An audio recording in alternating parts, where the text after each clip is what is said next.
মোরগের কাহিনী। একটি মোরগ হঠাৎ আশ্রয় পেয়ে গেল বিরাট প্রাসাদের ছোট্ট এক কোণে, ভাঙা প্যাকিং বাক্সের গাদায় আরও 2-3টি মুরগির সঙ্গে। আশ্রয় যদিও মিলল, উপযুক্ত আহার মিলল না। সুতীক্ষ্ণ চিৎকারে প্রতিবাদ জানিয়ে গলা ফাটালো সেই মোরগ ভোর থেকে সন্ধে পর্যন্ত। তবুও সহানুভূতি জানালো না সেই বিরাট শক্ত ইমারত। তারপর শুরু হলো তার আস্তাকুঁড়ে আনাগোনা।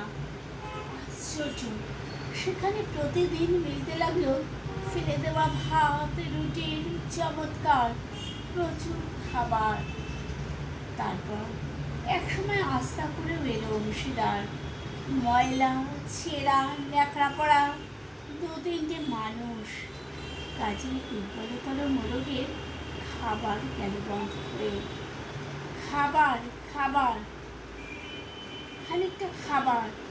অসহায় মোরগ খাবারের সন্ধানে বারবার চেষ্টা করলো প্রাসাদে ঢুকতে। প্রত্যেকবারই তারা প্রচণ্ড।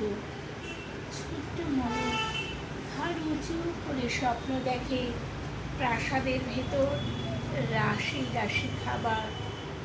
তারপর সত্যি সে একদিন প্রাসাদে ঢুকতে পেল। একেবারে সোজা চলে এলো ধপধপে সাদা দামি কাপড়ে ঢাকা খাবার টেবিলে। অবশ্য খাবার খেতে নয়, খাবার হিসেবে।